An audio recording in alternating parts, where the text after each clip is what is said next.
Salutations everyone, and welcome to What Mattered, the show where I tell you what mattered in the news this week.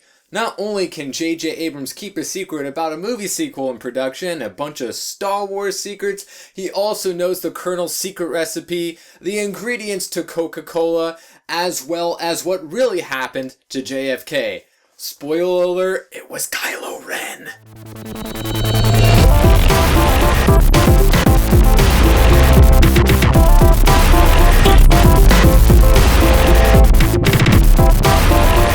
So the master of mystery and just sheer amazingness, Mr. J.J. Abrams just set the internet on fire for the next 2 months with a completely out of nowhere trailer for 10 Cloverfield Lane. It just dropped, no warning, for the 13 Hours Benghazi Michael Bay movie. And it was like, oh, John Goodman's in here with their kids, or they're in like a bomb shelter. It looked very blasted pasty. And then this girl tries to escape, and it's like, boom, Cloverfield. I was like, what? How does someone keep a secret like this for this long? It comes out in 2 months. That's insane. Like the trailer had nothing pertaining to Cloverfield to it until like the very end. You're like, huh, whoa, that caught the whole world off guard. That's very impressive, Mr. Abrams. You were able to keep it together on Star Wars, and now you'll be able to keep a secret like this. Just hats off to you, good sir.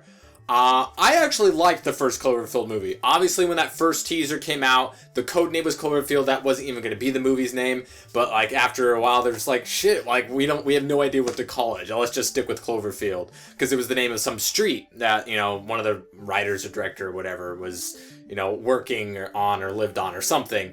And the internet was ablaze about, it's like, oh, the Statue of Liberty, what is doing this? What is this? Is it a Power Rangers movie? Is it Godzilla coming? We have no idea. And the movie came out, and I was, pretty appreciative of what that movie did. The shaky cam might not be for everybody, but I think they handled it well in a monster movie type of way, with some pretty good actors, T.J. Miller as HUD. But this is taking a completely different direction. Looks like these people have been like underground and hiding, and like John Goodman isn't telling his kids why that they're hiding. Who knows like what kind of time has been passed? Is this super far in the past where these kids grew up not knowing about the Cloverfield monster? Like how, like we have no idea. Is the Cloverfield monster still alive? Because it's still alive by the end of the first movie. But I like the first movie, and I'm gonna see this because it's just wow. That was crazy. In non-J.J. Abrams related Star Wars info, we have word that the casting of a young Han Solo is down to just a handful of characters. Looks like some of the rejects from the old Spider-Man casting. Like we have like Miles Teller and Ansel Elgort in there. We also have like James Franco and like just a bunch of the people that have been recently in films, ages like 20 to 25, even a 29-year-old. So they're going for young Han Solo. You understand this because of the popularity of the character. Next to Boba Fett, he's like all the Star Wars fans' favorite character. And I think whomever they cast, people are going to be up in arms and super duper upset about, because it's not, a 25-year-old Harrison Ford. That's just not something that we can do, even with all the technology that we have and all the PIM particles available to us. That's not something we can do, and we know that this is going to be obviously a younger Han Solo before A New Hope. There are rumors that he's going to make a cameo in the Rogue One movie that's shooting right now, that comes out this December, but that wouldn't make sense because that comes out in the timeline just before A New Hope, and Han Solo would be the same age as he is in The New Hope and would look different. It'd be really, really weird. Also, like, how is he working with the rebels when he's just a smuggler at this point? Anyways, so there's going to be a Han Solo movie. We know that the casting is going to be nailed down in the next couple of weeks, according to sources, with Phil Lord at the helm for that film, along with Chris Miller. They did 21 Jump Street and the Lego movies, so that decision is going to be hammered out in the next couple of weeks. We have no idea what the story is going to be with Han Solo, but people love Han Solo, so I think they'll be excited to see more of his story arc, but they're going to be disappointed that it's not Harrison Ford because he's not 25 anymore. Sorry, but people are gonna be pissed, even if they end up liking the movie. In video game news, it looks like there is a very bleak future for assholes who don't want to pay for their video games. Piracy might be coming to an end for video games on PC and console alike. It's been getting increasingly harder with DRM nowadays, and we've seen some articles just in the past half a year talking about how piracy is gonna die very, very soon with how well game companies have been dealing with their DRM issues, and piracy groups have recently given up on trying to pirate Just Cause 3. They're like, we can't do it. We couldn't even do FIFA 16. That is still crack proof. But it's taken them way too long to where it would be profitable for them to crack and break these games and release them for free for people.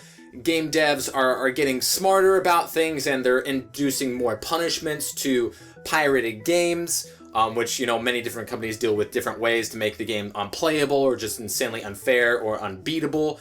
And just the DRM by itself is just making it insanely hard for pirators to pirate their games anymore, which is a great thing. Just a great thing all around. For some reason, like, pirating people are like super elitist. They think that they're better than everyone else because they don't pay for their games, because like, oh, that'll show these million-dollar companies I'm a better person for some reason.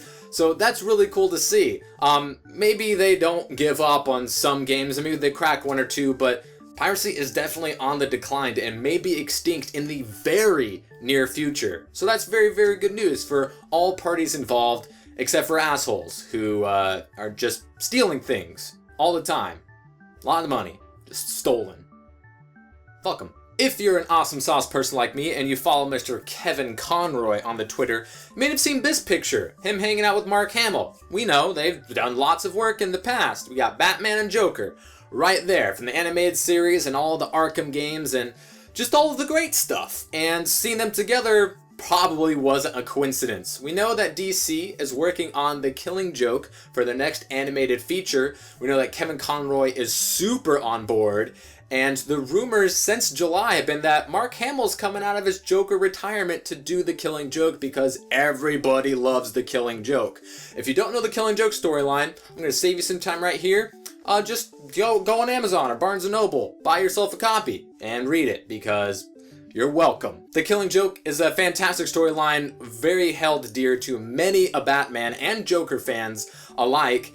And it's getting the animated treatment, it's getting serious, it's getting bloody, it's getting violent, and it looks like we have the Batman and the Joker behind the mics once again. It hasn't been confirmed, but come on. Come on. In the world of Pokemon fighting, Pokken has announced 3 new fighters in Mewtwo, Garchomp, and Braixen, the Fennekin evolution. Garchomp, not big surprise. There was that tease that was like, oh, there's going to be an AR in the name, or the RA, and people are like, oh, Garchomp, yeah, okay, it's Garchomp. And Braixen, people like Braixen, and people love Greninja. Greninja hasn't been announced so far, still wouldn't be surprised. I mean, he's in Smash, and he's really popular in X and Y. For some reason, freaking Chestnut doesn't get any love, but I mean, come on, he's only, you know, out of the 3 of the final evolutions of the Kanto region, he's the only one who's actually a fighting type, but I digress. Chespin's adorable, and is the best starter. Anyways, maybe we can see some, you know, other older Pokemon get representation that are known for their amazing fighting skills. But we get these 3 announcements. We do expect there to be more Pokemon announced before the game comes out on the Wii U in March, which has been officially announced as the release date by Nintendo themselves. And with all of, you know, the amiibo cards and readers and all that good stuff, Mewtwo's joining Dark Mewtwo. There was that, you know, there's going to be that whole, you know, evil Ryu thing going on, I would assume. But yeah, the more fighters, the better. Bigger, broader cast with bigger, better, different moves, the better. So yeah, Pokemon fighting each other. Let's just hope we get some, you know, some little Jigglypuff action in there, at least as like an assist, you know. I mean, come on, my boy Farfetch'd is in there. Gotta get some love for the Puff, man. Come on. Confirm Chestnut. He's the best. Like, he's really cool. Any Hootie and the Blowfish, thank you all for watching. This is what mattered, and if you would like to know what matters in the future, click on little baby Chespin right here. One of these videos comes out every single Saturday to tell you what mattered. Thank you all for watching, and I will see you all next time. Bye-bye.